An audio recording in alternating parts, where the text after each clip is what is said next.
And we're live. Hello and welcome to the 67th episode of Game Theory Gang. I'm your host, Matty Allen. The topic tonight is about Richard Hart still caring about Pulse Chain. You might be also wondering to yourself, where's the gang?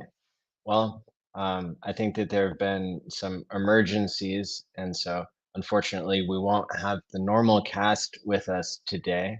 However, I'm streaming at 2:30 in the morning Italian time. Today's my last day on vacation here in Italy, and sure enough, I'm showing up. It's been about 135 weeks that I've streamed every Tuesday and Thursday night live, so not gonna miss one. Here we are. And it looks like Richard has been tweeting recently, making me think that someday maybe the pulse chain price will go up because he just said Amazon dropped 95% once, speaking about this stock. Then it went up 68,000%. Sometimes the market's ability to price things isn't as good as the things themselves. So, hey, I'll be here. Let me see if Tobiwan is going to be able to make it. Oh, he says that he might be able to get Scotty Does Know on the show. That'd be really great. And shout out to everybody who's here in the live stream chat. Hit the like and subscribe button if you're here. You know what to do. Validate the like button as always. Tea Time is asking, how many treasures does one need? I have many treasures, and I also have a link in the description below. You get the treasure for the same price as ordering it normally. However, it helps to support the channel when you order a treasure from the link in the description below. Thank you. And thanks for being a supporter of the channel by having a special emblem next to your name. Shout out to you. Let's see. So I have a clip queued up here that I tweeted earlier today. Let's review it and uh, get another opinion. Now, this was the last time that Richard Hart streamed, was on this channel, and he uploaded it to his own channel for the HEX conference back, and this was back in January, about 6 months ago. January 6th through 9th was our 4-day conference, and I mean, Richard hadn't streamed at that point for several months, and so it's you know, it's a huge honor to have had him on the channel. Also, something that I've announced recently that I really want everybody to get excited about is that I will be hosting the second annual Pulse Conference online, and that'll be on August 4th and 5th. It's going to be a 48-hour live stream like we did in Miami for HEX. However, this is going to be in Austin, Texas, of all places. Now, why Austin, you might say? Austin is the place where the most people showed up when Abit and Patrick did their 40-city tour. There were 220 people who showed up to a room that really only accommodated 200. So I'm super excited to be releasing the tickets soon. There are no tickets yet, but I believe probably in the next week, I'll be able to get the contract signed and to be able to put on the event for everybody. So that's going to be really special to have 200 to 300 or 400 people all come together for a amazing weekend. That's a Friday and Saturday night. So very, very cool. And I see a lot of people in the chat here who are regulars and who might end up coming in person. Did you see Johnny's video? I think is what you meant. Yes, yeah, I saw it on Twitch. Johnny always does a great job of representing everybody. And wow, it's like you say his name and boom, he appears. That's great. Let me play this clip real quick of Richard, and then we'll be back with Johnny Chaos.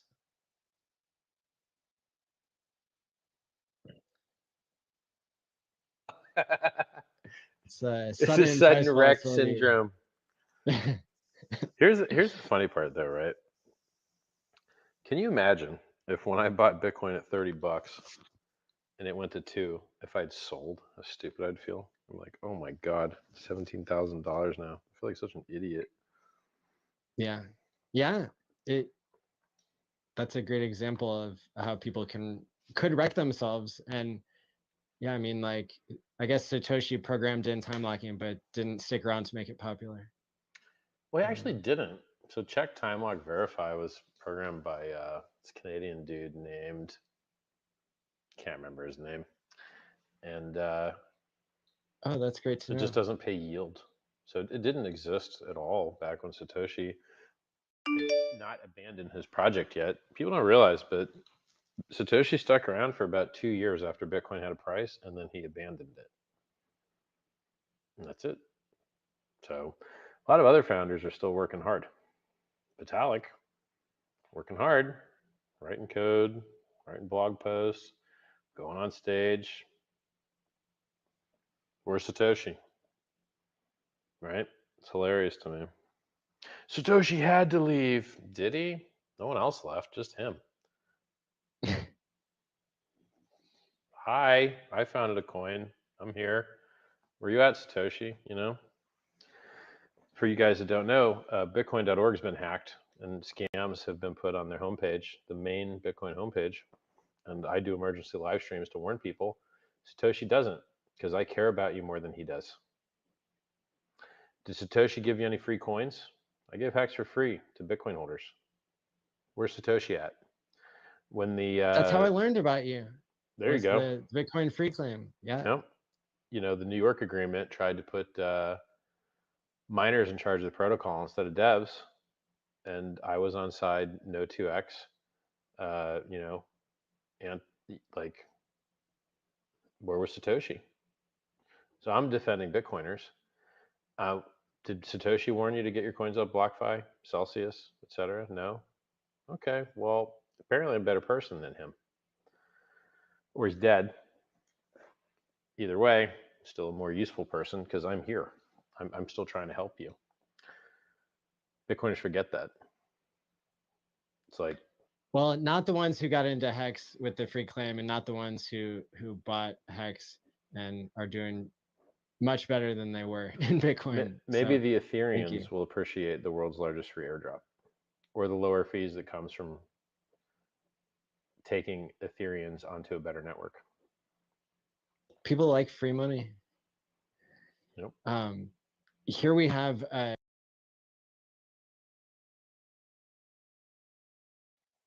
people love free money. Yeah, that's a really good point. I think that's part of what game theory comes down to is when you allow the most people to win out of what's possible, you allow more and more people to get a bigger piece of a bigger pie or the same piece of a big pie, then that creates the right human incentives. And speaking of which, so I saw that Johnny was trying to join, and I'm hoping that he'll get on here. We also have Tobiwan, who says that he'll join, and he thinks he might be able to get Scotty Does Know to join us. So looks like we will have a gang here. Somebody's asking, has anyone seen or heard from Richard in real life since this interview? He's been all over Twitter every day, so I can tell that he's still around. Johnny, welcome. I'm still around too. Yeah, but Satoshi, he's MIA. Satoshi has been MAA for a very long time. Well, you know, I guess when you invent Bitcoin, you get to disappear after that, but all the rest of us are still around, huh? So what's happening? Well, I think that there were a couple of family emergencies, and I hope everything is okay with the normal gang. But I really appreciate you coming on here, Johnny. And you know, I did get a chance to watch your video, even though I'm here in Italy. I you know, Well, then definitely excuse still my listen to some French. streams and stuff. Here we have Toby one. Hey, sorry I'm Yeah. late, guys. What's up, Johnny? How goes it? Johnny's rocking the same vibe I am. Got the ball hat, a little 5 o'clock shadow working. I'll bring the chaos. I love it. Nice. Good to see you, Maddie. How's Italy treating you? Oh, it's awesome. Yeah. I leave in like 2 hours. Oh, that's sad. That's always rough. Yeah. Never It's long good, enough though. trips like that. I like the fedora. That's very Frank Sinatra. Thank you. you. I've been searching for the right fedora for a long time, and I think I found it. Actually, all the gear that I'm rocking, like, I think this beautiful suit jacket, I got all this stuff from a flea market, basically, in Rome, and it was all like Nice. 5 or 10 euros. So, No way. Looks good. yeah, Looks good. yeah. Digging it. What's been going on with you? Not much, man. I've been trying to be honest, I've been trying to get a head start on my taxes. So, like a lot of these websites you can use to kind of pull your data together are not ideal, especially with now Pulse Chain. Although Token Tax just now rolled out integration with Pulse Chain, so you can actually pull all your Pulse Chain transactions in to their software. Here's one thing I don't know that I've talked about much publicly. The second largest hack that I ever heard of in HEX history. Of course, you know, the first one was HEX 19. That was well documented, but the second one, you know, I didn't say a whole lot about it publicly. It was a gentleman who was trying to figure out his tax situation. Oh no. And as you guys know, part of the game theory of being a YouTuber is that you often don't give tax advice because there's literally no upside. Right. There's only downside to that. And unfortunately, that was like a hole that had existed within the information in our community through no one's fault, except maybe, you know, like the evil government or whatever. Right. This guy had downloaded crypto tax software that had a bug built in to where it would not work, and it would pop up a phone number and you would call and the person would answer, and then they would start pressuring you for your seed words. And so unfortunately, you know, this person had ended up giving up their seed words even though they knew better. Damn. And it was a really tragic story. However, the silver lining is that they were able to beat the hacker to get their Pulse Chain sacrificed. Oh, silver lining on a very shitty cloud, but holy moly, that's and terrible. It's like this is also an incredible story where I couldn't believe how positive the person was being given the situation. Right. They had lost, I want to say, probably like $1 million.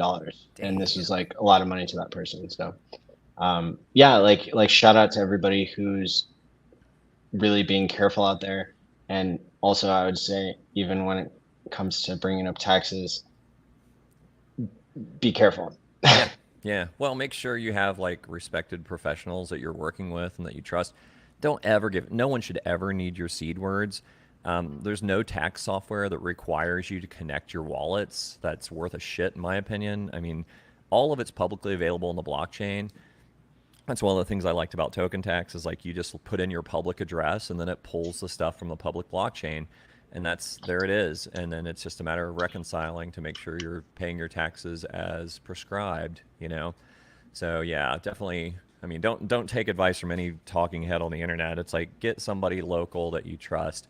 Great tax attorney, and I've got a really good CPA, a new CPA actually, that actually has years of experience with crypto, so that kind of makes me feel even more resolve in what I'd been doing with my tax attorney, because she's in lockstep with him. So, but yeah, just find out, you know, because it's like you definitely don't want to choose wrong and end up getting yourself in a lot of trouble. Sure. And you certainly don't want to advise anybody wrong, because then not only are you potentially harming them, you know, you could be held liable for that. So it's like, you know, just, you know, you do you, and everybody do yourselves. So it's like, don't do each other when it comes to taxes. So yeah, I don't know, man. No matter what you say, somebody's gonna throw a fit about it, you know. And I think with sure. Richard not being in the spotlight, Everyone's bitching because he's not streaming. You know, with all this bullshit going on right now, it's like there's a zombie apocalypse outside. Why are you going to stick your head out the door? Why would you make yourself a target in uncertain times for no freaking apparent reason? You know, it's like there is no reason. You know, the code works, the product works, the pulse is still being developed, pools are being changed, liquidity is being moved, things are happening. So if you don't think things are happening because, you know, you don't visibly see Richard, well, you know what? Bitcoin did just fine without Satoshi, didn't it? You know? Yes. What is it that people want? Do they want a leader to pump their bags for them? Yeah, of course, that's what they want. What else do they want? They want the leader to buy their bags back. It's like, hey, where's the sacrifice money go? Dude, it's none of your business. You got your coins. That's what you sacrificed for. If you want your money back, sell your coins. It is none of your damn business what the sacrifice money does. If he wants to take it and burn it, set it on fire in a big bonfire in the front yard because he doesn't need it, none of your business. That isn't your money. What you did was you sacrificed. No expectation of work from others. Not Richard's going to buy my bag back.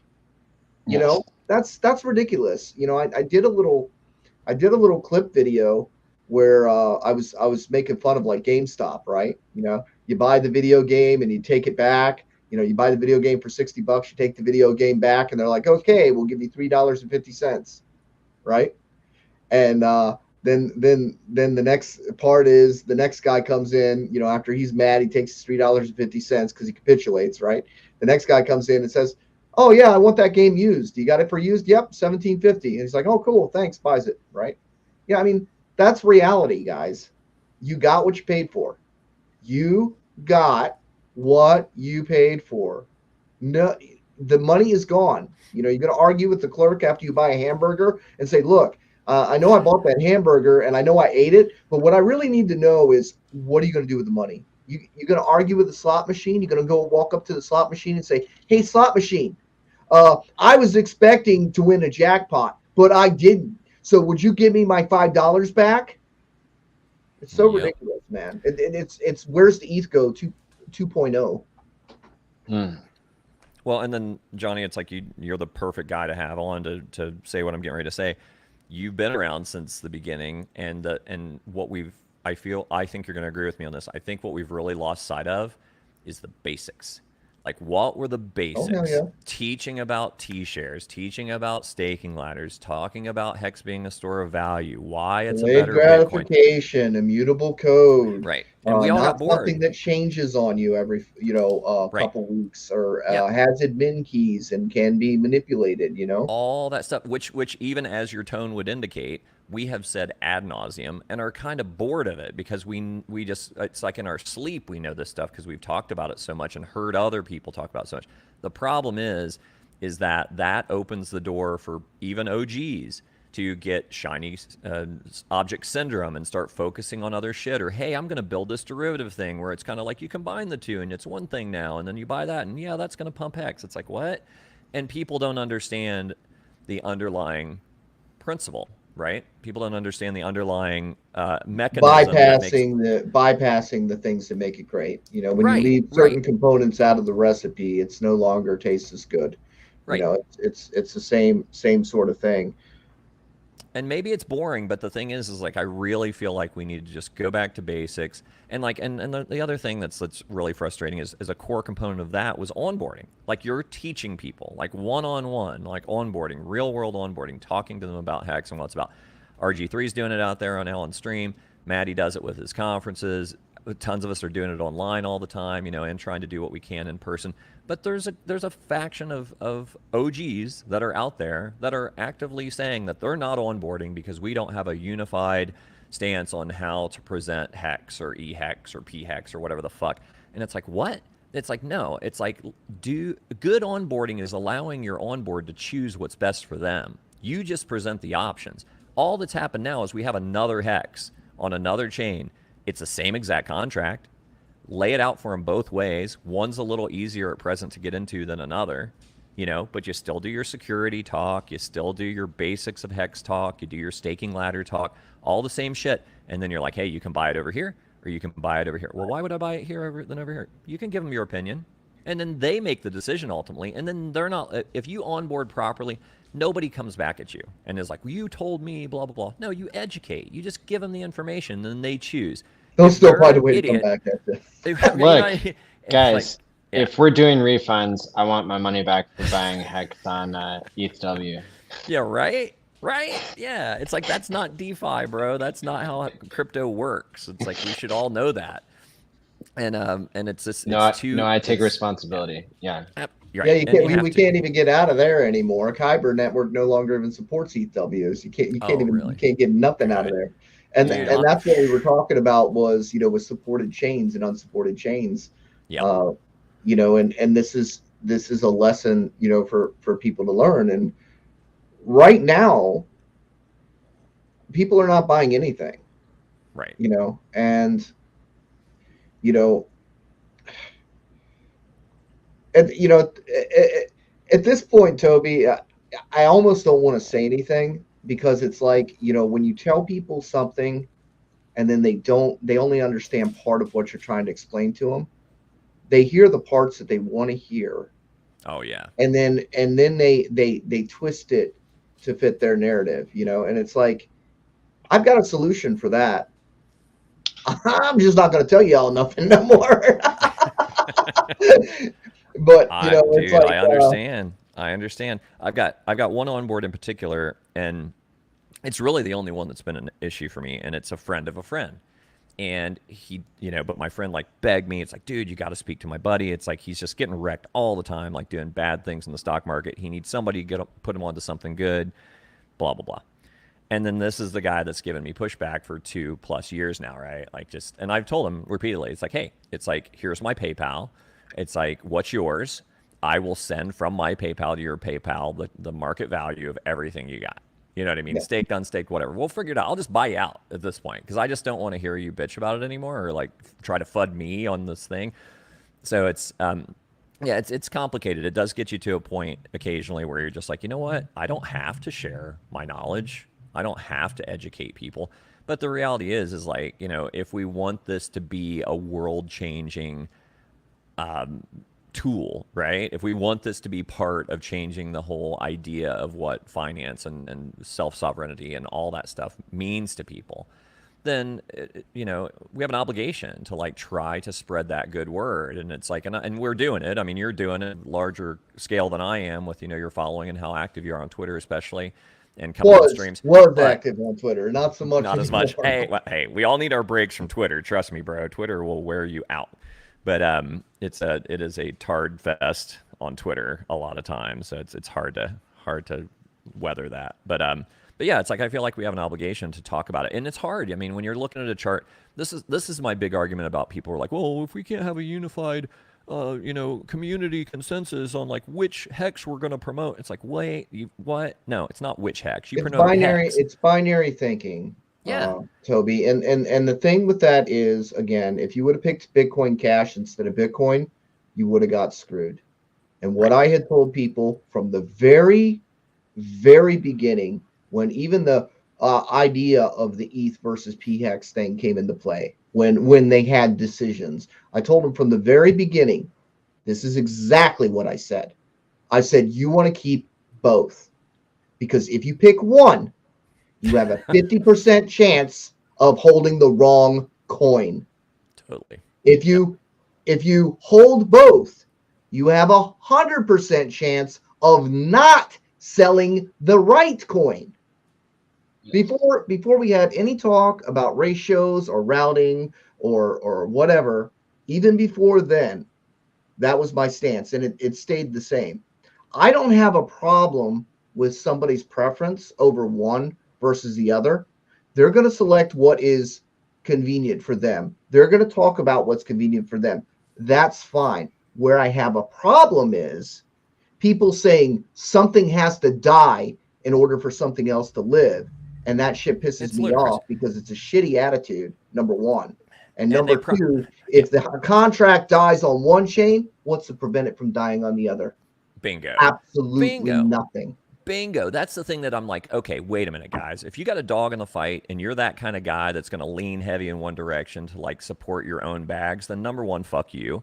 Number two, how in the world is it defensible to say, hey, ignore that one? Because it's like inevitably, if you try to explain someone about HEX and they start looking on CoinMarketCap and wherever, what are they going to find? They're going to find They're going to find it on ETH. They're going to find EHEX, and then they're and going to that's why everybody thinks we're wrecked right now too, and that's why the influencers are all on parade and everything else, because they're like, you guys are so wrecked. I'm not wrecked. The job just got harder. I'm not wrecked at all. No, shit, I still have more money than I ever had in my lifetime. Same. You know why? Because I've been in from the start. Number one. Number two, I've been earning yield. Number three, the having both HEX turned really beneficial at the start, because you know what? You got 2 PHEX for 1 EHEX at the very start. Yeah, if you wanted to do some ratio trading, there were some opportunities. And then it flipped. So then you got another 1.5. Yeah. So all my liquid, shit. Yeah. There you go. And there were opportunities like that, you know what I mean? And then it's like, you know, and then when Pulse launched, most people that have been in the system for any length of time sacrificed. We did a 2.5x. There's people I know that took profit on that and bought back lower. High five. Good job. You know what I mean? There's so many opportunities that's there. Really dangerous. That's a really dangerous thing. And anytime you're trading, you're taking a chance, you know, that you're going to end up on the wrong side of something, and you're going to get tax consequences people don't think about. The problem is the experienced people, you know, like yourself, you make calls. Sometimes you'll be like, well, this is just what I see. This is what's happening. Price is going down. But sometimes you got to keep in mind that your average pleb hears, oh, Toby says price going down. I must sell now. He says it's going down. I can buy back at a lower price. Let me hit that sell button right now, and hopefully I can get back in. Yep. And sometimes they don't make it back in. Yeah, there's times that the worst feeling ever, and this is why I'm always telling people never all in, never all out. Because I did this with Litecoin way back in the day. I thought, you know, fuck this thing, I'm out of here. And it was days, dude, not even a week. After I dumped every bit that I had, it took off and did like a 3x or something. And I'm just like, what the fuck? And if I just held a little bit of it, you know what I mean? Just a little bit, a little moon bag, just so I could kind of feel some solace, then I would have felt so much better about that. And then it's the same the other way too. It's like, okay, I got a big bag of dry powder. I had limit orders set for 007 back in December and January. We never hit 007 in January and December. If I had deployed that capital at around $0.015, 2 pennies, like I did a lot of my other capital, I could have enjoyed that run up to 12 cents and maybe taken some profit if I was so inclined. But I left that dry powder and it got left in the dust, because that's how quick shit moons. We went up in like 4 or 5 weeks. We did like 6x. 31 days to go from 11 cents to like 33 cents. Oh yeah, there's freaking examples of it all over in Bitcoin, in the HEX history. Look at it. I mean, it can be down and to the right forever, sideways forever, little tiny pumps forever, and then boom, there's like a 10-day window where it's like if you aren't in, you're fucked. You missed the majority of the gains. And everybody's tired of hearing it, because we've been trying to tell people, look, when it moves, it moves. Well, it ain't moving yet. No, it hasn't moved yet. But we've been trying to prepare people for when it does, that they know what's happening and they don't freak out, you know. Yep. And nobody knows when it's going to happen. Nobody technically knows if it's going to happen, right? Right. We can make our assumptions on how these things have played out in the past, and you know, and tell people when they do move, this is how the market reacts, and you don't have time. You don't have time to react. So it's funny, because, you know, as long as HEX has been down more time than it's been up now. Mm-hmm.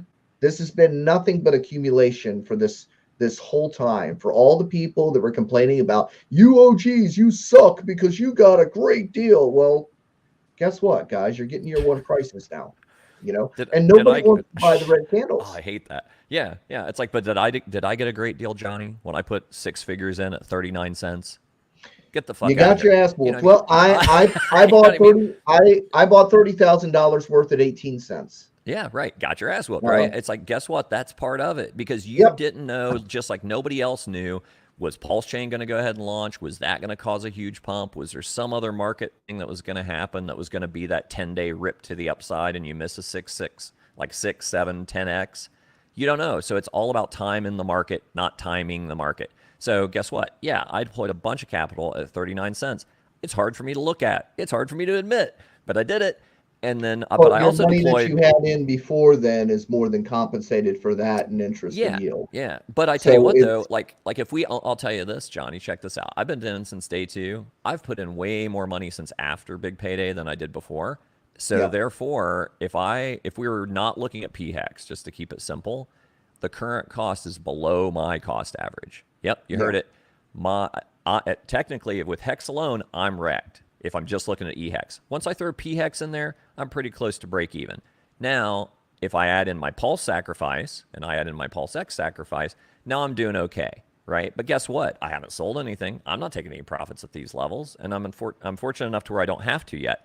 But, at some point, I'm going to take some money off the table, and people need to know how to be responsible with that too.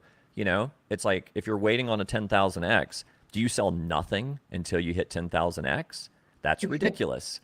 I had a little piece of paper laying around here that has 10,000X on it, and I just wanted to do a quick video where I picked it up. Oh, look! I found it! Man, these 10,000Xs, they're just laying all over the place. Check this shit out. They're just laying, hey, look, I found another one. Here's another 10,000X, because people talk about it like so that's common. not, like, phenomenal. They don't understand because it's been down so long.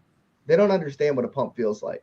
Yeah. They don't understand right now that need to sell, that freaking out to sell for a loss ain't nothing to riding that pump up, watching your balance go up and going, ooh, should I go? Should I tap out? Should I tap out now? Because people are scared of heights. They're scared of heights. What are we at combined value right now? About 2 cents? 2 point something.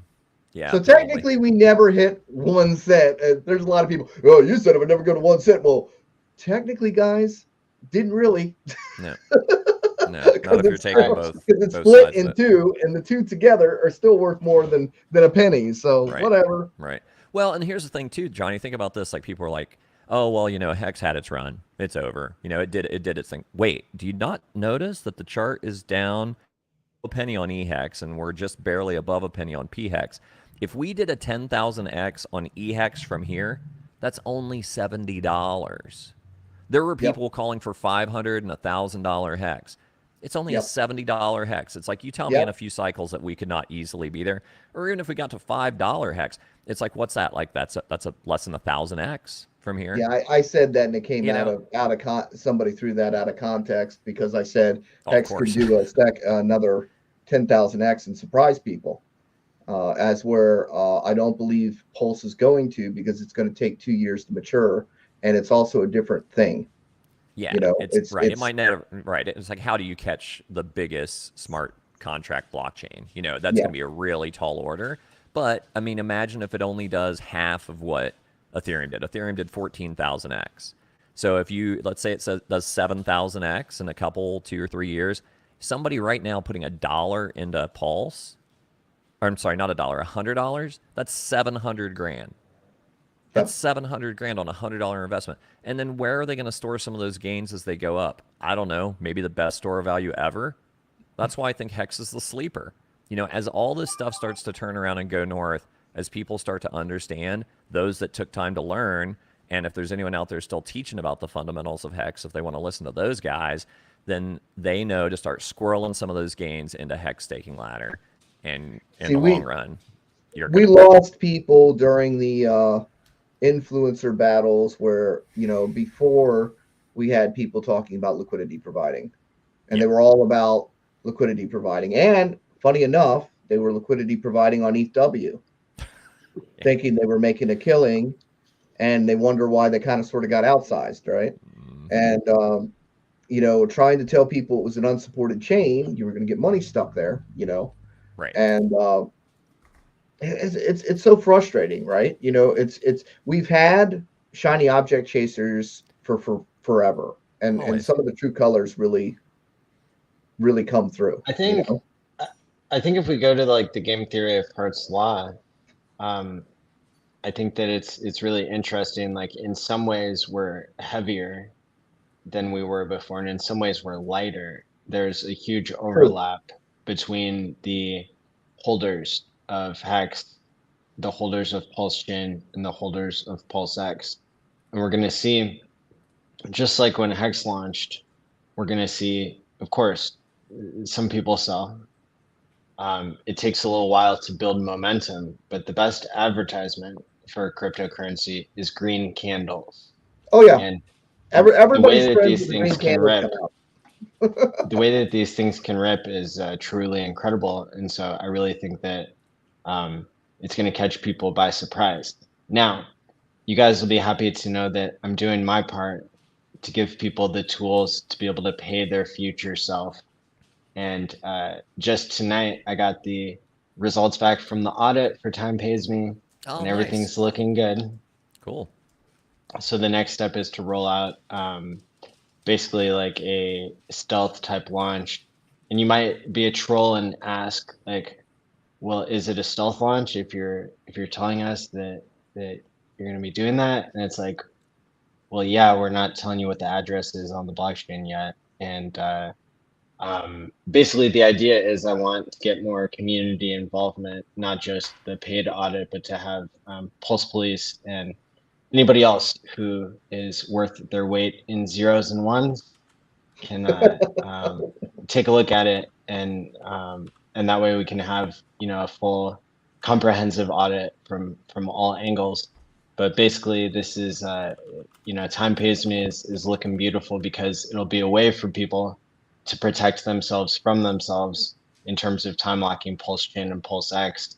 Now maybe that's not going to be your biggest bag that you're time locking, because you might be interested in earning yield one way or another that's not available in Time Pays Me.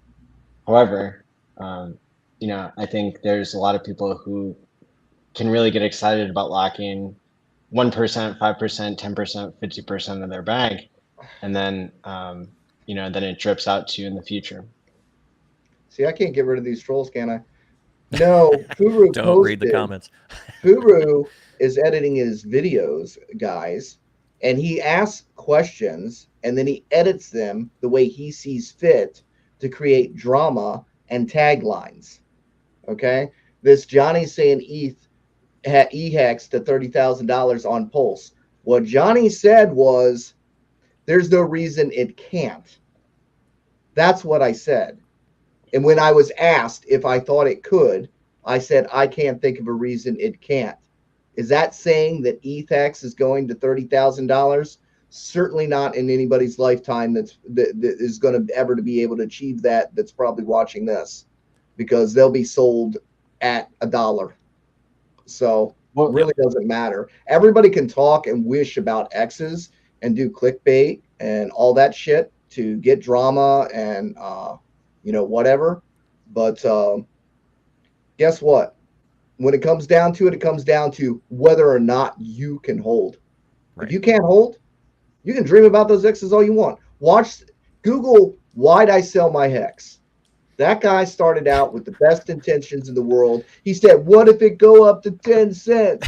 What if it goes up to $1, right? Oh, why'd I sell Back my in the HEX? day, guess what? Yeah. It did go up to 10 cents. Right. Guess what? He wasn't there. Yep. People said that HEX did not even go to a penny, right? Right. You're going to hear the same thing right now. People are going to say Pulse can't do a penny. Right. Expect that. According to market cap, if you're going by market cap logic, there's no way Pulse should go to a penny. If you're going by market cap logic. But guess what? The market doesn't care about what market cap is. It doesn't. You know what it cares about? How many buyers there are, how many sellers, and how much are in the pool at a time when people come in and decide to buy. The liquidity. What do you think's going to happen? What do you think's going to happen when this yield farming like slowly dries up? Dude, it's getting ready even gets more competitive. Basically, what I already did is I pulled my liquidity and I market bought. because I Yep. didn't want to keep buying at every price. I wanted to wanted to play it how it was. And so liquidity farms are actually a poor excuse for HEX. That's actually the truth. You're actually going backwards, because liquidity farms, even though the yield is a lot initially, it's constantly changing. So as more people participate, just like HEX, if everybody were to participate, but nobody can afford a freaking TShare, that's the thing with the TShare rate that changes that. But anybody can just walk in and stake for a day and dilute your yield. A whale could walk in at any point in time and just come in and dilute your yield, right? There are big players that could change that 100% yield down to 20% yield in a second if they wanted to. And so you've got no guarantee about your yield. So and I don't really think people are paying that close of attention to what the cost actually is of them earning the incentive token. For example, I was just playing around this week and I jumped into a pool of Pulse and DAI, and not like super huge numbers here, but what I noticed was I lost money. I lost a lot of money compared to just holding the Pulse. And maybe we're talking 5 or 10%, but the ink didn't make up for it in any regard. I think I was getting $20 a day or something. Were you in it when Pulse I was had going lost up? $100 worth of right. Pulse. When you were were you in it when Pulse was going up? Because then that's the scenario with people that don't understand about liquidity providing. It's like whatever is going up, you will have less of.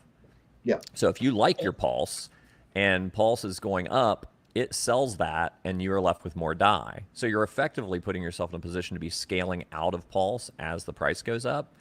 And you might not want to do that. You might want to hold your Pulse, right? So the only LPs that make sense to me is if it's two tokens that you think are going to go up long term and you're comfortable with that and it's a long term play. And then you watch the ratios. So like, for example, I fucked up and I thought I had some serious and permanent loss. And it's I couldn't believe it. Like I had the math like 3 times and then literally withdraw to like make sure that I wasn't just totally fooling myself. I thought I did Pulse X very early on. And I thought, oh man, it's like the price of Pulse X dropped. Initially it was such that I lost a bunch of my Pulse X and I ended up with more Pulse. And I'm like, shit. I'm like, that sucks. It's like I didn't want that big of a variance, right, in my ratio. So I thought I had some pretty significant impermanent loss. I was even checking with my tax people, like, can you, if you remove liquidity from a liquidity pool, in that impermanent loss, is that now real? Can that be a cap loss? You going back down this tax drain again, right? Toby. And then, well, because it's a factor, man. It's like, am I costing myself more money by moving in and out of shit than just staying put, whatever. So then I look at it and I ended up with more Pulse, which held its value better than Pulse X did. So the Pulse X that I lost was more than offset by the Pulse that I'd gained. And I had been earning ink the whole time. So in that scenario, I did all right. But there are definitely scenarios where, the impermanent loss is significant and the ink is not going to keep up with it, especially if you're trying to do it short term. So I'd be very, very careful with that. Ink is losing its value in PLS. It started at about 200,000 PLS. It's down to about 80,000 PLS. So ink is slowly losing its value in PLS. Ink is a coupon to get more PLS or whatever coin you want. Okay. Yeah. It's an incentive token. It's a coupon that you get for using the website that has liquidity. Okay. That is being supported, much like Richard creating a pool to support wrapped BTC. That is an onboarding tactic for people that are in this long term and they're not chasing little price moves. Look, here's how it has to be, and I said this from the start too. HEX has to be the premium store of value on Pulse chain, or it doesn't work. Or I should say, yield-bearing asset, or its use case doesn't work. Why stake it then? Just provide liquidity. You never stake it. Right. You just provide liquidity, right? And what happened was one of the farms closed down because people were emergency unstaking Yeah. and Right. doing all kinds of stupid shit and wrecking themselves. And And the it chart. got halted because people were making the wrong move. Now, that liquidity pool would have been beneficial if people had used it properly. But since people were acting bizarre and chasing short term, it's like everybody lost their freaking mind, Yep. right? You dangle a carrot in front of them. The carrot was supposed to incentivize new users to come over. Now, that doesn't mean old users couldn't use it and utilize, and build their positions, but that's what it's for. That's what it is designed for. It's incentive token for a reason. It's to incentivize users to use the platform. Now, if you're looking for yield, there is no better yield bearing asset HEX on either chain. Now, I want to talk about the ratioing, okay? Let's say it gets back to 2-to-1. Okay, let's say it gets back to 2-to-1. I don't care which side you pick, but you realize if it goes to 2-to-1, that's half off TShares on one chain. So it's very excessive for HEX to move from a 1-to-1 to a 2-to-1 ratio. Now, there were a lot of people going extreme and saying it's only going to be worth a tenth of a value. Well, if it's a tenth of a value, that means TShares cost 1/10 of the price over here. And I can't see that sort of thing happening on either chain, right? Even getting as far out as a 2-to-1 ratio is extreme because you get that discount of half half price TShares. That's extraordinary because you're getting double the yield then if the yield is equal or equivalent, right? So, and you know what? Guess what, guys? We've been between 4 and 5 thousandths of a dollar difference this whole damn time. Beep. That's pretty damn stable, right? But here's what you need to know. Liquidity is thin on the Ethereum side. Liquidity is thick on the Pulse side. Yep. Richard's post that everybody misinterpreted, he point blank told you that, hey, now, it appears the market chose this side, but I like to warn you that the liquidity is a lot thinner over here, and that could change really quick.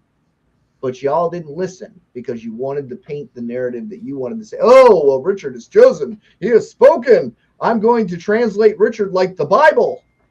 Come up with my own interpretation that fits the narrative. The liquidity is thin on the Ethereum side. EX can pump really hard. It can catch up really quick, even in a candle. It can flip it. And you know what? We could have this line of 1-to-1, and we can do this back and forth over that 1-to-1 line. And as far as I'm concerned, that is parity because you did not greatly lose value on either side, and it bounces back and forth. Hey, I'm trying to get Scotty Does Know to pop on because I was getting ready to bring up a topic he and I had been talking about anyhow, but it's like I think he could articulate it way better. So, no, dude, he just messaged me back. He was like, Maddie's audience doesn't care about that. They want to talk about TShares. What's the topic? Okay, I'm going to bring up the topic, and if he wants to come on, I've got my Telegram open, so I'll give him the link if he chooses to come on, if you're okay with that. But the topic is the liquidity that has been moving into Aave on Pulse Chain. So, isn't it curious that things like that and Maker apparently are getting more liquidity pumped into them all of a sudden? It's almost as if they're anticipating the Ethereum counterparts being incentivized to come over and pair it up and maybe earn ink. I mean, if you look at Polygon, which was previously Matic, what did they do? It was an incentive to get people to come play around and get a taste of the cheap fees on Matic. They did it with HEX. I went over there. That's where I first learned about impermanent loss. Now, and then there's some people that made money and some people that got wrecked, but it got a lot of people talking about it, and it got a lot of people to come over and play. And there's a lot of people that still fuck around on Polygon, layer 2. So I think it's inevitable, and I've thought this from the beginning, because one of the very first things I started talking about in Pulse voice chat was, hey, which communities on the Ethereum side have gotten wrecked by the high gas? Which tokens aren't even viable to transact on anymore because the gas fees make them moot? Yep. Those are the communities we Mana need. for one. Yeah, right. So there's so many of those communities. It's like, hey, you get a second chance, man. You just got resurrected. Your whole community has an opportunity to actually live again on Pulse Chain. Come on over. The water's fine. You know, come for a swim. And, you know, I think that that's inevitable that he's going to start incentivizing non-RH tokens to come play. Well, that's what the Pulse X single-sided staking is going to be. Yeah, that's going to be to earn tokens that are not RH tokens, you know. So it's going to be you're going to get to pick pools that are going to offer you a token for simply because you have Pulse X in your staking. So that should put a demand, that the demand on Pulse X as a result of that is only going to be as effective as the tokens are being offered and the interest in those tokens that are being offered. So and then of course, you know, so that's its play. Of course, you know, Pulse X as itself can be used to provide liquidity and pairing and stuff too, which you can earn fees and stuff for that too. But the thing is, I just, you know, I want to touch back to what you were saying, Toby, is we need to get people back to basics, and they need to understand, look, if your goal is to earn yield over time and you don't want to worry about your coins going negative to impermanent loss because you're losing coins, you want more coins every day and not less coins possibly on and just single-sided staking where you don't have to have both sides of it, then, you know, that literally HEX was designed to be like the ultimate yield producing asset. That's what it always has been, but people have they've forgotten that. And it's fine. You know why it's fine? I'll tell you why it's fine. Don't buy HEX. Just buy Pulse. Because every one of my HEX is worth 130 Pulse. So you just go ahead and buy the shit out of that Pulse. Right. And you know what? The ratio is going up. It started at 100 and now it's at 130. HEX is gaining on Pulse. Yep. Boom. 30%. That's nothing to, you know, blow off in a month. Right. Nothing to sneeze at. Nope. Not at all. Not at all. Yeah, it's like, I mean, I think that's the thing that really just made, you know, ruffled my feathers a bit when I heard people saying, you know, well, I'm not going to onboard until we have this narrative bullshit. And it's like, your job just get harder, bro. All you're doing is showing me that you're a weak onboarder, you know, because it's like, all it is that your job got a little harder because you have to explain to people why the chart looks like shit on EHEX, why the fundamentals are exactly the same. Because otherwise, it's like, okay, you're trying to get them only into PHEX. What reasonable person's not going to find that chart of EHEX and be like, well, wait a minute, this thing over here is called HEX, and this chart looks like dog shit. It's like, and you're telling me it's the same OA and it's the same fundamental. So why is this one going to magically do better if that one looks like it's forever death? You know, and it's like, hello. And it's a new chain. A lot of people on the Ethereum network are not ready to jump onto a new chain. Okay. It's very convenient for the 10 million users that are already on the Ethereum network, that are already familiar with all the protocols, that are already over there, to just click a button on Uniswap. Because it wasn't that long ago that nobody was really familiar with Uniswap until we made Uniswap popular. Right? So they are just now, the majority of the crypto space is just now coming to understand that centralized exchanges suck and that there is money to be made through liquidity providing. Decentralized exchanges are awesome. They can't stop you. You know, they don't stop you, right? When you want to do a transaction, you don't have to worry about your coin getting delisted from one of these centralized exchanges. Now you've got no way to sell it, right? So there's so many advantages and on-chain liquidity. If you want to change into a stable coin, Ethereum has it, Bitcoin doesn't. Okay, so people are starting to learn that if you watch the influencers, they are like 3 years behind us. So they're catching on to the self-sovereignty. They're catching on to the centralized exchanges suck. They're catching on to what DeFi was supposed to be and not what was packaged and sold to them with a DeFi label on it, which was a very centralized form of decentralized finance. They just slapped a DeFi sticker on it, right? People are starting to understand these things now, and even though they may not like us, they are now spreading our message, the one that we started 3 years ago. So I think we've been effective. It's just taking time for them to catch up with us. Who knows? In 3 years from now, they might walk up to us and shake our hand. Well, we wish we would have listened to you. Right. That's great. It doesn't help all the people that they steer down the wrong path in the meantime, Right. Yeah. Right. Yep. It's just people forget. I mean, it's like, the whole thing of people that ignore history are doomed to repeat it. It's that, we forget about those times in all-time lows for HEX when even I was scaling back my purchasing, right? I got nervous like everybody else. I was doing an ETH a day, which sounds like a lot of money, but back then it was only $150.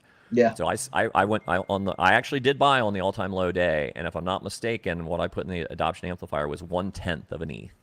And I look back and I'm like, you pussy. I'm like, you could only afford $15 that day. I'm like, do you understand how many millions of HEX you could have got if you did a whole ETH, you fucking pussy? So it's like, I did 0.5, so it's okay. I understand. Right. And it's like, but the thing is, and I said this, and it's been clipped all over Twitter now, and this is the nature, Johnny, putting yourself out there. There's people that are going to clip things that are in context and as you meant them, and people that are going to clip it out of context. Luckily, this was clipped in context. I was on with ATX Crypto and Westcott, had a ton of fun. Hope to go on with him and Ben Dubard soon because that looks super fun, and see if I can get myself canceled. And but the thing is like the whole deal was back then when people were nervous and we were at all-time lows and the buying slowed. That guy, Richard Hart, he'd never created a token. Was he respected in the crypto community? Yeah. But was he also very polarizing and were all the Bitcoin maxis out to destroy him? Yeah. Was the FUD thick? Were people getting death threats or even talking about HEX? Yeah.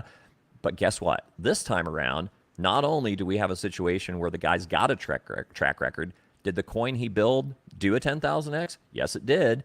Did he do a huge sacrifice for freedom of speech and freedom of movement? And did those things actually launch? Yes, and they people did. believed in them, and Yeah. that money was sent. And Right. it's none of your business where it goes. Right. Yeah. It's your money. That's just all ignorant old lot. But the key is he has a track record now, right? There's a guy that actually did what he said he was going to do. He did a system state copy. Everybody got their copies. Is the market shitty right now? Yeah. Are we at traditionally like a low period after a launch? Look at everything. It spikes when it first comes out because there's all the hype, and then it dumps for a while, finds its bottom, and then you see what it's capable of. So in my opinion, so this time I'm doing the opposite. I've actually amplified my buys, and I've been buying like a maniac. I mean, I'm doing like things that are definitely not financial advice. Like, don't take loans against your home. Don't do any other kinds of loans to buy crypto. That's ridiculous. But I don't know if that 800 million dumps. I've got a couple properties that are mortgage free. Right.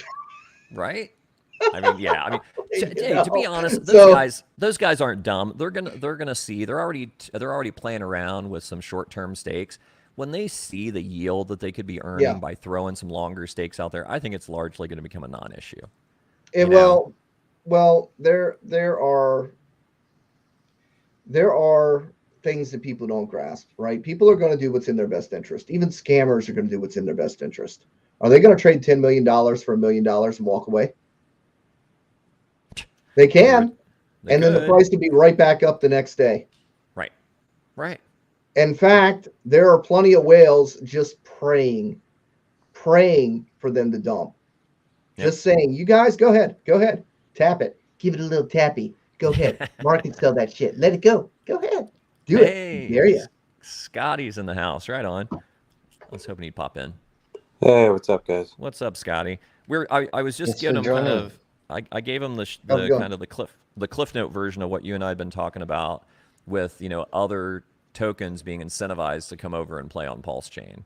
So I'm sure that you can speak to that better than I can. Yeah, definitely. I just want to say it's good to talk with you guys, Toby, Johnny, Maddie. I think it's the first time talking to you, Johnny. I've been following you a lot on Twitter. You're a great guy in the hexing community. Appreciate all you do. And I didn't actually get to thank Maddie last time for having me on here. I appreciate everything you do in the community. Oh too. yeah, our pleasure. So this is like a last minute thing. Toby just kind of messaged me, so I don't even have like a webcam on my computer or whatever. Otherwise, I wouldn't go like anon or whatever. Because I just built a new computer. I don't even have my webcam installed or whatever. But yeah, I can speak to like pools or whatever you guys want to talk about. I don't care. Yeah, we were talking about Aave in particular. Like that's one I'd been watching for a long time. I was thinking like Aave and Link were the two that for some reason just kind of bubbled into my brain of like ones to watch. And then I guess Makers, the liquidity seems to be climbing. So I think that there's some anticipation that some of those might be incentivized to come over with even a farm. Obviously, that's all speculation. But it seems like there's opportunities there. And like Johnny was saying a second ago, it's like, hey, if you're making your ink token, it's like, it's an incentive to get more pulse or get more whatever, right? So it's like if you're earning ink token and you want to try to get in on some of these other PRCs that look viable longer term, why not? I mean, it's going to help the ecosystem, right? And it's not like you're selling your hex or selling your pulse to do it. You got your free yield with your ink, and maybe deploy some of that. It's like I'm not advocating buying any of these things necessarily, but I can see where there's opportunities present.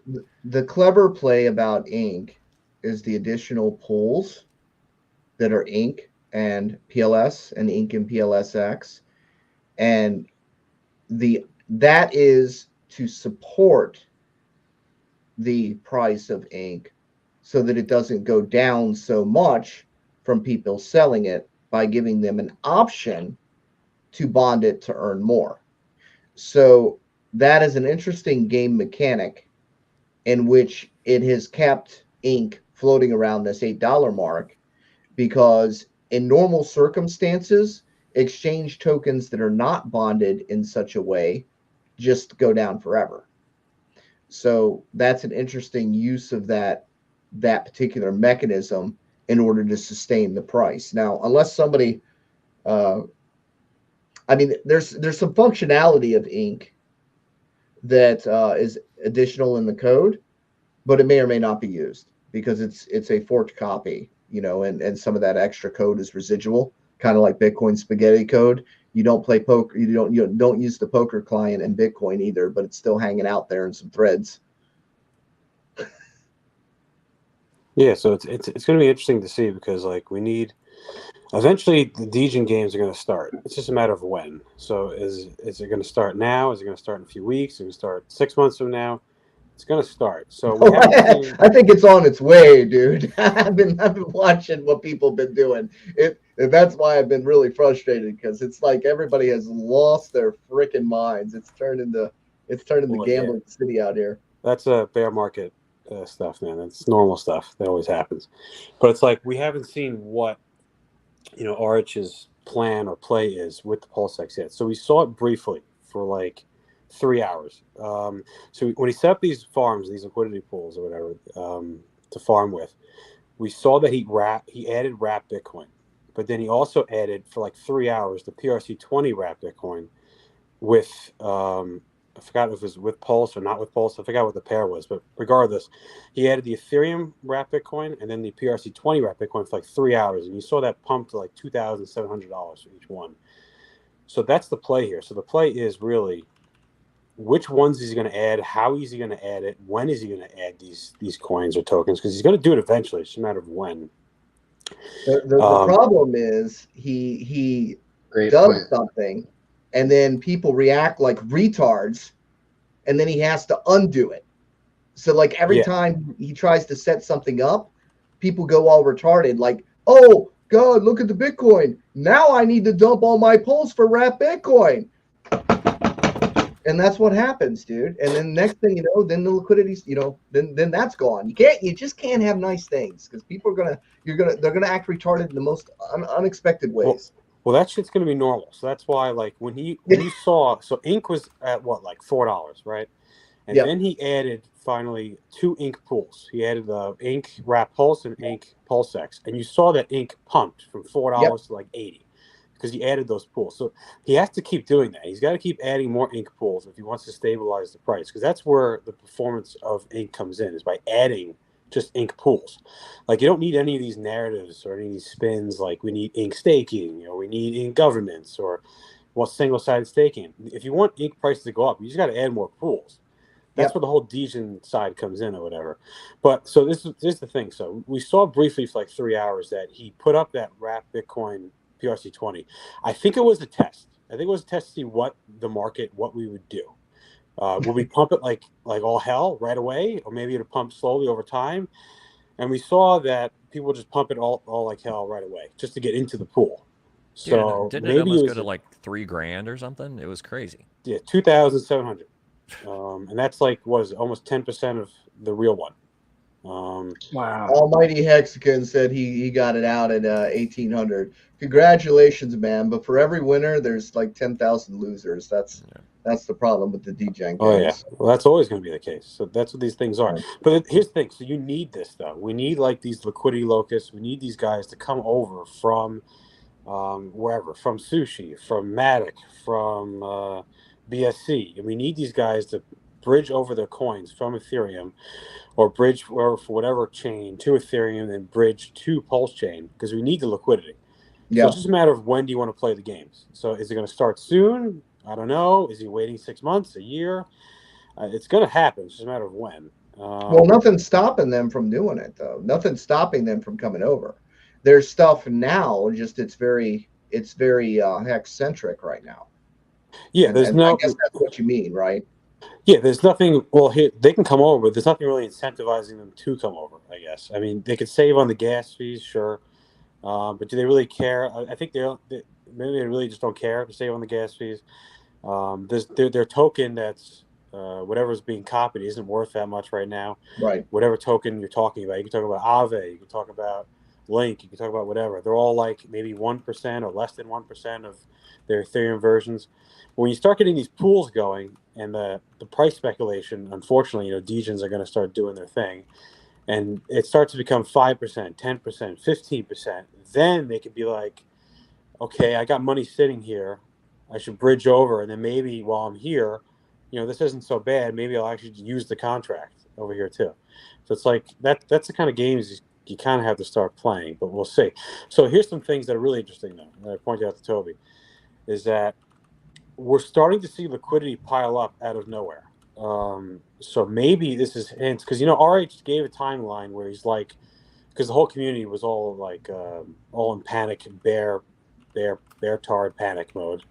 They saw price going down, so RH even gave like a time frame or time, like an outline, not like a time frame. And he said something like, "Yeah, we're going to do routing. We're going to try and do routing is number one. Then number two, we'll probably do maybe some PulseX farms." And I forgot what number 3 and 4 was, but he kind of gave like a roadmap, which is never something he's ever done before. Just interesting that he did it recently. So whatever. So he got the routing thing done. So the next on the roadmap is farms, according to him, so to speak. So what we have seen already is that, I've been monitoring all the PRC20s, because this is where a nice play is going to be, because people are going to degen in and be stupid about these coins. We saw it as proof already with Wrap Bitcoin. So what we've seen on V1 with Aave, the PRC20 native, there was like maybe 20 grand of liquidity, and then out of nowhere, it's up over $600,000 now on V1, which makes no sense, because why would you provide liquidity on V1 when you're not getting anything for it, if there's no incentive token to go with it? It makes sense if you do it on V2, because then you at least get fees.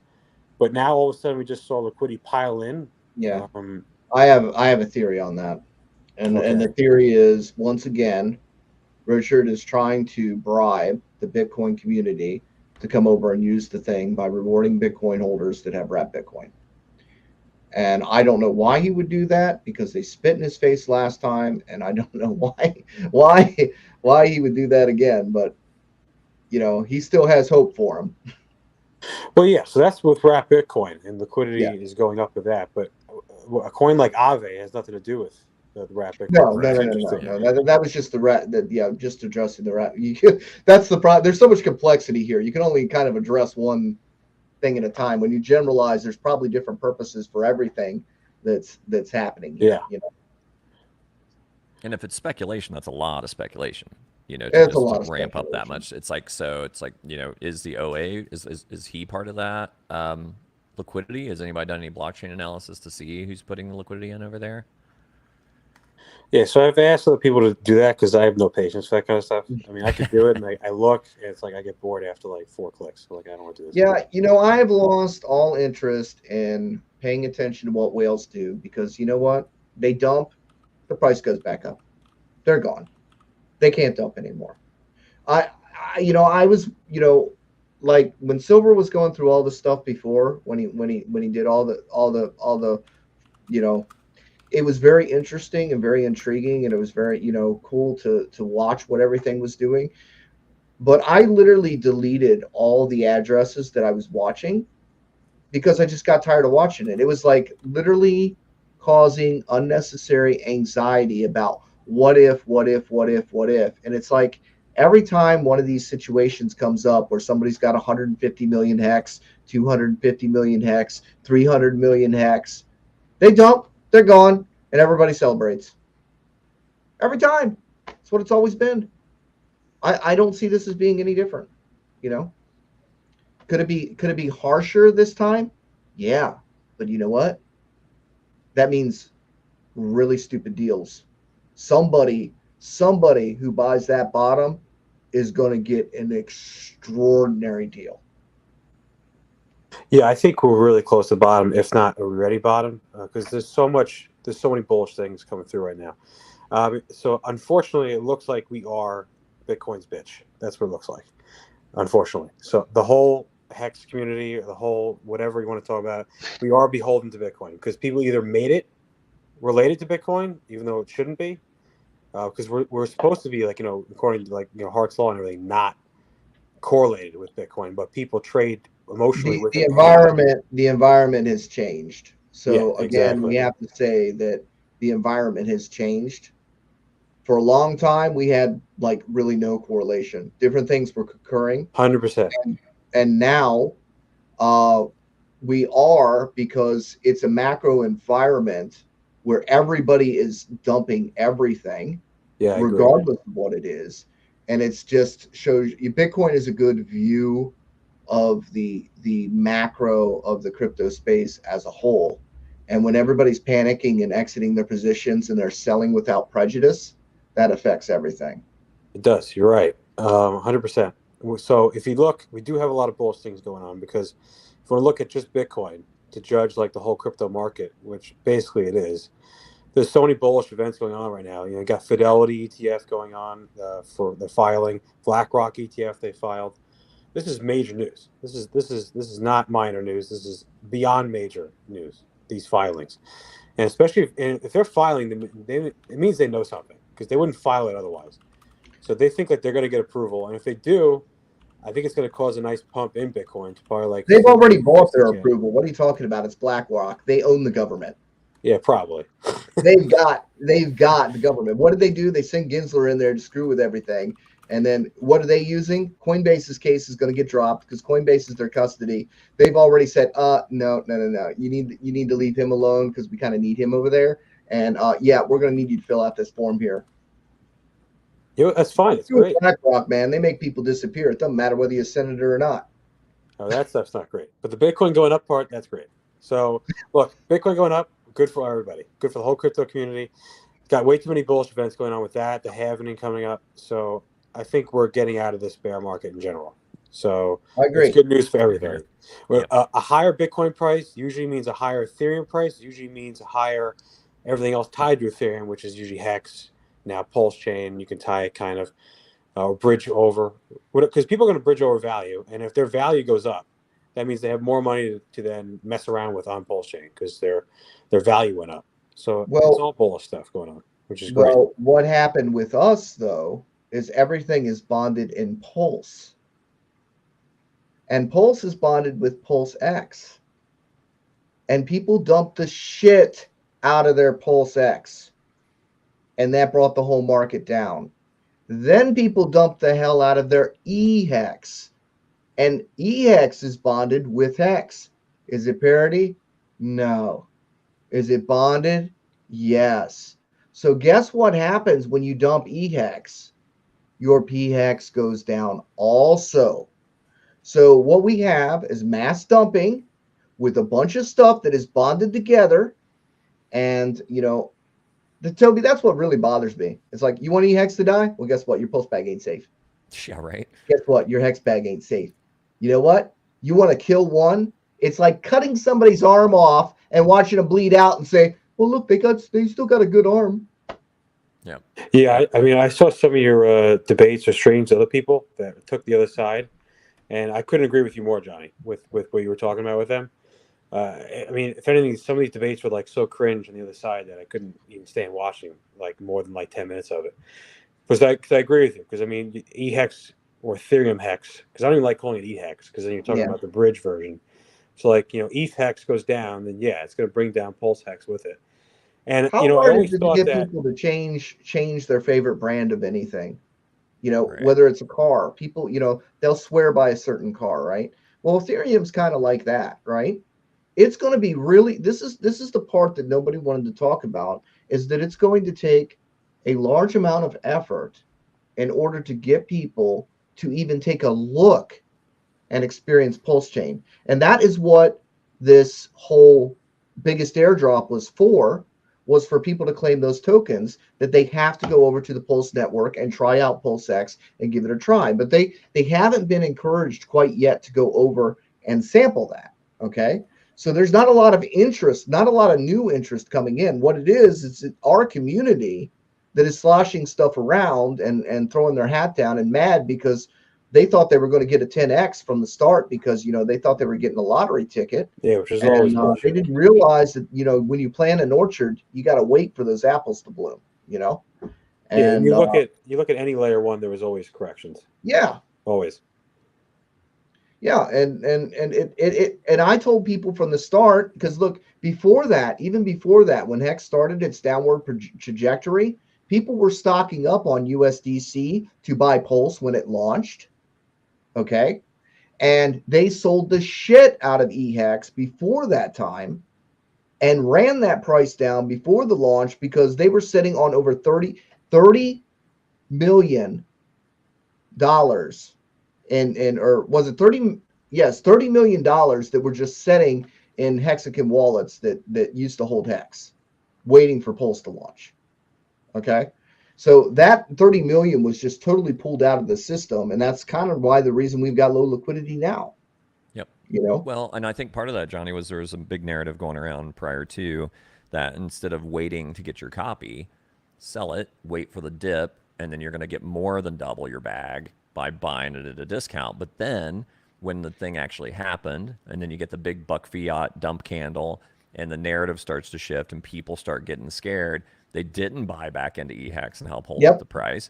And maybe they bought some Pulse, but they probably bought it when it was at 2.5x. Some people are still holding on. They're pushed it holding to that. on because they're expecting a dip more.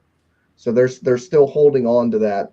I don't have all the addresses anymore. Yeah, you know, Silver could probably tell you more what's accurately floating around in Hexagon wallets on the sidelines, just waiting for those green candles, and then it becomes musical chairs. Then they start, oh shit, I guess it's on, time to get in, and everybody, you know, starts trumping each other. But I mean, that's the problem, is we don't have a lot of Ethereum people coming in. And yeah, we don't like gas fees. Nobody likes gas fees on Ethereum. Everybody was crippled from that. That wasn't Hex exclusive. And that is a problem for Ethereum's future, and something that they will have to correct now if they want to keep their users. If people, you know, through time and progress, people will learn about Pulse and give it a try. Kind of like we used QuickSwap, right? Yep. We used QuickSwap and we used Matic. Why? Because we were looking for solutions to the problem of the Ethereum gas fees, and it allowed us to do things that, you know, even though it was buggy and glitchy and all hell, it was still nice to, you know, actually be able to do some transactions over there. I mean, not gonna lie, I only use QuickSock because I wanted yield from the Yeah. Quick token, and I sold the Quick token for HEX. Right. I hope you Same. sold it quick. Oh yeah, I sold it right away. Well, that was probably a mistake because it went up another like 200x. I know, right? I did the same thing. So I probably shouldn't have sold. Coffee probably bought your top. Right. Poor Matt. He got I mean, so, whooped. yeah. So that's like the play though too. That's gonna happen is that we need the liquidity farming games have to be played to get people to come over. That's literally what a lot of Hexicans did to get onto QuickSwap and on Hey, Matic. Hexicans out there, the games need to be played, but that doesn't mean that you need to be playing them. Yeah, you This can benefit. is degen stuff, and it may get you wrecked. You want yield, stake your hex, forget you got it, be in a position you do not need to sell, money you don't need right now, send to your future self, okay? And leave it the hell alone. Well, and it's like you don't want to be the other side of the seesaw, right? I mean, what we want ideally is people to come over, participate on Pulse Chain, finally figure out that, oh, wait, Pulse Chain's pretty awesome. Who did this? Oh, Richard Hart. Well, what else has he done? Oh, HEX. Well, what's HEX? Right. And then they start looking into it, and they're like, well, hey, I've made some gains playing around over here. Maybe instead of aping into some other, meme coin or, lottery ticket, maybe I store some of that in what they're touting as the best store of value ever created, HEX. That's my thinking. And then if Hexicans are trying to play the same game and reckon themselves, then they're just like the seesaw isn't pushing everybody up. It just levels back out because Hexicans get stupid and try to chase, the carrot. And it's like, no, the carrot's there for the degens that are inevitable. The degens want to chase yield. That's why they did Cake Swap and Sushi Swap and all the other yield farming shit. It's like those numbers get attention. They get people to come do the thing. Fuck, it's like I'm doing LP right now on PulseX, and part of that, but I'm doing it with PulseX and Ink, Pulse and Ink, PulseX and Pulse and PHEX. Those are the ones that I'm participating in because those I feel have the least risk. The other ones, be aware. And I mean, all of them. I mean, you could end up suffering more impermanent loss than you're going to earn ink over time, especially if they start spreading that ink around to other farms. Your golden parachute could maybe end up riddled full of holes. So just be aware, watch your ratio. If you got into an LP at a particular ratio, when you get back to that ratio or close, maybe that's the time to pull back out of it. So just be cautious with that shit. It's a sneaky way to get wrecked. Yeah, and as the liquidity pools can be greatly affected easily. So and the multipliers can change. We just saw that. Multipliers can change. The amount of participants can change. The amount of volume can change. In a heartbeat, somebody could say, "Look, I'm just going to throw all my tokens in here." Right. So, yeah, you gotta keep that in mind. Yeah. And what is HEX's key point? If you stake your HEX, when the contract ends, you will have more HEX at the end of that contract. It's the only guarantee out there. That's a guarantee. Instead of not knowing necessarily how many coins of what you're going to have, there is a large amount of uncertainty that people usually don't like, but they seem to be thrilled with when it comes to this degen shit, right? Right. But there's a large amount in uncertainty when you are providing liquidity. And of course we need it. So of course people should do it. And maybe with just a small amount of their coins, to do that with. But and yes, you will be able to do trades and stuff. And yeah, there's always something that you can win. There's always a quick thing that you may or may not hit. Right. But what is consistent is that if you stake your HEX, when the contract ends and it's time to end, you will have more HEX than you had to start with. Well, and that is very important, and I think people have forgotten that. Yeah, well, and here's one that I just thought of that I think is if I dare say so myself, a kind of genius insight I just had. All right, DCAing. What if you don't have any money to buy at these levels? Guess what? You're effectively DCAing if you stake your HEX because you end up with more HEX. So it's going to amplify your gain and it's going to effectively lower your cost basis. So if you bought in at 39 cents like I did, but you've been staked the entire time, the price doesn't have to go back to 39 cents for you to be at your break even. Depending on Right. how much HEX yield that you've earned in that period of time, you have brought that cost basis down considerably because you got a bunch more HEX for free just by being staked. Yeah, the chart doesn't show 40%. It doesn't show the 30 to Great 50, point. 50% more hex from big payday. It doesn't show the 30 to 40% more coins per year for the past 3 years. It doesn't show the fork.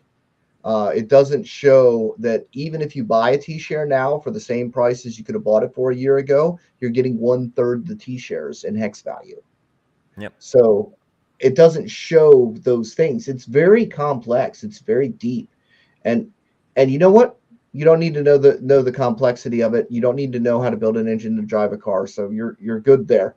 But liquidity providing is more of a science. You do have a lot of things that you have to keep up with. And staking hex is just peace of mind. This guy said something about the same thing for liquidity pools. You're going to have more coins. No, that's not true. And you don't know which side the coins are going to be on. And if you're staking in the pool that's currently only providing ink, you could actually lose a lot of coins on one side because you're not even getting the compensation in the fees. You're just getting ink token. So it is very different. And I recommend you really trying to understand the difference between the two and do what you want to do. From there, do what you want to do, but understand there is a difference between the two. And Hex is the stable one. Yeah, so when Hexkins were providing liquidity in QuickSwap, they learned pretty quickly how wrecked as fuck they can get on IL and permanent loss because they saw the quick token go down and their hex was going away and they were earning more quick. Yeah. So they learned pretty quickly back then. You lost People your have to you learn got on- quick instead of your Hex. It went You quick. got quicked. So- You got quicked. So the whole like LP farming and just farming in general, it's not for everybody. It really isn't. And if you're going in there trying to make a lot of money, thinking I'm going to make a lot of ink, and you're not a whale or a bigger player, you think, hey, I'm going to make a lot of ink. It's going to be great. It's like nice passive income now. You're not doing any kind of future calculations. But if you could have just hold your two tokens, you probably would have made out better in the end than just providing LP in general. So LPing and LP farming, this is one thing why Richard hates it, is because it is degen games. And it's one thing he doesn't really like to do, but it's necessary. It has to be done. And I think it's one of the most important aspects of Pulse Chain to have it, to bootstrap and kickstart liquidity and like communities coming over and stuff like that. So he knows it's a necessity, but we all know he hates it, and rightfully so, because it is just degen games. But if you are a whale, you don't care about what coin you receive or what token you receive on one side or the other, and you're just receiving the ink or just stacking the ink, then yeah, that's the whole other game. That's a whole other conversation. But the majority of you guys out there listening are not in that situation, and you're thinking that you can earn some nice passive yield or whatever, but in the It's end, not passive. no, yeah, and Right. it's not. You have to be very active too. You have to actively LP manage it. providing is very active, not It's passive. 100%. I gotta It let them is. know. Yeah, it's Oh, risk yeah. on for sure, because the thing is like if you do the math on it, on some of the, I can't remember exactly which pool. I think it was like maybe it was the HEX Pulse pool, but effectively the amount of ink that you're earning, it would take you about 300 days to make at these prices, at To make ink's it back. prices currently, to make back the dollar value that you put into that LP. So that's at these prices. So if ink continues to go down, if there's not a reason for that price to continue to go up, then that's going to take you 600 days, 900 days, to maybe break even on the money that you put in there. And in the meantime, that is it's sloshing back and forth between the two tokens on either side. And if maybe PHEX doesn't become the be all end all and Pulse goes apeshit, you end up with a ton of PHEX and you've lost your Pulse, which is taken off later, right? And when you got scared and then pulled your LP and then you're on the wrong side of it. So just like watch the ratios, be careful, do the math. It's all math. And then manage it. It's it's not a passive thing like staking HEX where you just stake it and you Yeah. can kind of forget about it and So- chill. It's stake and chill, right? It's not LP and chill. Go LP ahead, is the Manny. opposite of LP and chill. It's LP and stress. I am really enjoying the conversation here. It is getting to be 4 a.m. here, and No, I you gotta have go to the to airport. leave for the airport in an hour. But I want to see if you guys can keep going here for a minute and explain you can finish, the points that you're making now. And then I'm also interested to hear, do you think that there's going to be competition when it comes to PulseX? Or do you think that's a nothing burger? No, I think there absolutely will be competition. Yeah, But inevitable. I think it will increase. It will probably. Richard made the statement that it's going to have the most liquidity of any other exchange on Pulse Chain. So you are going to get the most liquidity. So it's going to be the most liquid as far as things. But you get a lot of transactions with degen behavior. And if you're offering people more yield somewhere else, like Richard was talking about the liquidity locus things, uh, you know, we've already got exchanges that are offering some different unique propositions. We've already have a fork of Avi. We already have a fork of Balancer. We've already got these things that are being built. Pretty soon we'll have, you know, a fork of Liquidity.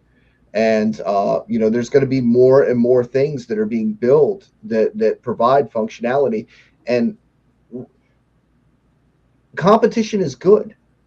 Competition is good. The more activity is good, and there's nothing wrong with that. And the reason PulseX was built was because Pulse needed a starting exchange to begin with. To be minimum viable product, that had to be made so that you don't find yourself in a situation like we did on ETHW, where there was no way to migrate or move things. You had to have a bridge, and you had to have. It's not like Richard needs more money, guys. People like to say, well, Richard's just going to run with the money. He needs more money, needs more money. That's why he's doing all. Dude, he doesn't need more money. He's doing the things necessary in order for the product to run. He's pulling himself away from it. We are the network. Don't be expecting Richard to do shit more than set up things and get the wheels rolling. Hex was great. He could set that and forget it and leave it alone. It was programmed, immutable, and done. But I just wanted to address this one comment from Crypto Bendu there. He's like, staking like it doesn't matter, means you're already rich, and that don't care is delusional. No. First of all, if you ever listen to anything that I've ever said, I said you should only be using money that you do not need right now, that you can afford to send to your future self. That's what I've always said. I've never told you to go over leverage. I have been a great advocate of saying never, ever, ever put yourself in a position where you need to sell. Because if you need to sell, there are going to be people that are going to take advantage of you. You have to be in a situation where you can wait for the prices to come to you. And that's how you win. If you over leverage and you put more in than you can afford to lose, that is going to put you in a situation where wherever the price is, you're going to have to sell for a loss because you need whatever money you can get. And sometimes that can liquidate your total position. That is no different than leverage trading when you put yourself into that situation. So yes, if you're taking your change jar, like Hexdex 19 did, $1,500, he turned it into 10 acres of land in Montana because he was patient. And that was money that he could afford to lose. So in terms of exchanges and PulseX having competition, I think it's definitely a nothing burger. If you look at all the other blockchains and the DEXs, they're premier DEXs. They're still the premier DEXs now. They've been the premier DEXs for 2-3 years already. It hasn't changed. There's been a ton of competition. They still haven't been dethroned. So if you look at something like Polygon, right? So you had QuickSwap. QuickSwap was the premier DEX, and it was only dethroned because Uniswap decided to launch on Polygon. If you look at Binance Smart Chain, PancakeSwap was the premier DEX, and is still the premier DEX, even with Uniswap on Binance Smart Chain. So, but if you're talking about things like, that's if we're just talking about forks of Uniswap. It's not going to have any competition PulseX. Now, if you're talking about other kind of products like forks of Balancer, forks of Aave, that's a whole other story. Those are not competing products. They're different products, and they serve different use cases. So that's fine. Cool. And those products will exist and probably thrive because those are completely different. But in terms of if you want to launch a DEX and you want to compete like a fork of Uniswap or a fork of PancakeSwap, you're not going to be able to compete with PulseX. Especially now, the only way you might be able to compete is if the farms don't get going at all, and it is what it is right now, and nothing ever gets changed, nothing ever gets added, then yeah, sure. But that's not going to be the case. We know that's not going to be the case. It's just a There matter is of when. something that may not be seen. Something like Uniswap in 1inch, adding the network. Yeah, that'd be great. Oh, adding the network, and not actually They going can on add to the the network. network. So it is making their possible fourth that they coins could do valid. more volume than PulseX in that case if they decided that they wanted to take all of their current users and just provide them another network that they could utilize. And maybe they don't want to do it, but that's a wild card because they could decide to do that at any time. It would be very little work for them to add that network. And let's face it, guys, BSC not looking so good for them, right? And they added that one. So it is very possible. And Richard always left that open. Richard always left that open. If Uniswap wanted to take their V3 or V4 that they're going to be coming out with pretty soon and add Pulse Chain as a part of that V4 update, it's very possible we could be trading on the Pulse Chain network through Uniswap V4. So But yes, they've also done stupid stuff like gatekeep us and everything else. But there are other people that are going to be utilizing the Pulse Chain network that are totally non-hexagons. yeah. So two That's things. never going to happen. I think that'd be fantastic. First of all, Uniswap comes over and actually launches like a V3 on Pulse Chain. That's great. I don't think that's not even. Well, it's not even I think it'd launch. be All great. they've got to do is add the network. So they've got V3 now, and V3 has limits, right? That is something actually. There's a hole right now. Portal X has limit orders, but they don't have the limit orders set up for Pulse yet. So there's still a hole to fill there. Matcha could also add that network. Matcha being an aggregator could add the Pulse Chain network and allow you to do cross-chain swap too. So there's all of these other existing products that already exist on Ethereum that it would not take them much work if they wanted to compete and they saw. And you better believe if Pulse Chain takes off like it did day one and that becomes a constant thing, do you think that they're not going to want to take advantage of that if they see that it being utilized more than the other existing chains that they've already taken the time to list? Yeah, I think that'd be great. I really would love to see it even. But in the case of Binance Smart Chain, though, I mean, Uniswap did launch on there, but it does significantly less volume, so it didn't take over a PancakeSwap. I see Uniswap does like 6 million in 24-hour volume, while PancakeSwap does 270 million. But I mean, even still, if Uniswap does launch on Pulse Chain, I think it'd be fantastic. If it competes and drives Richard into another gear to compete even more or whatever, I don't know. I mean, I think it'd be fantastic regardless. And that is all wild card stuff that hasn't happened yet.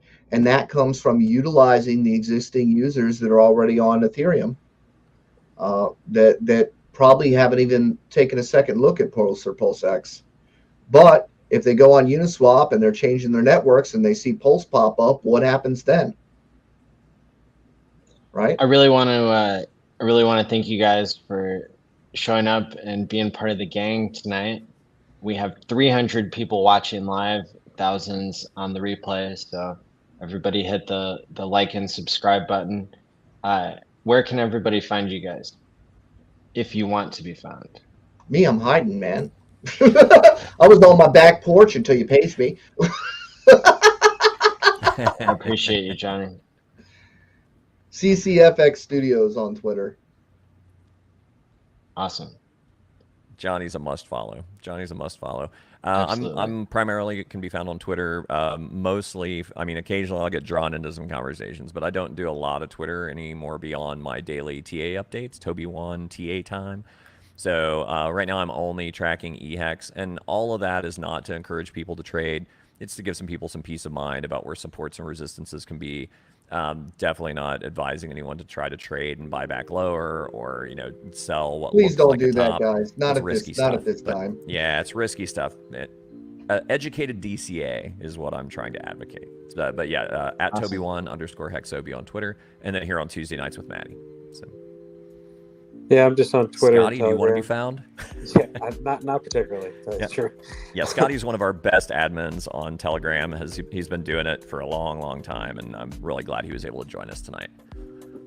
Yeah, thank you. Thanks, Maddie. Thank you guys for having me. Enjoyed the conversation. That's Safe cool travels. meeting you. Absolutely. Yeah, it's good meeting you. Thank too. you. And if you go back to the beginning of the stream, I was explaining that the second annual Pulse Conference .online is something I'm putting together here for August 4th and 5th. We're going to do a 48-hour live stream from Austin, Texas. And it's going to be a blast. So Sweet.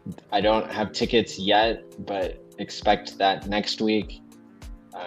Also, Time Pays Me is coming out soon, so follow that on Twitter and Telegram. And until next time, keep it focused on HEX. Stake wisely, my friends, and peace out.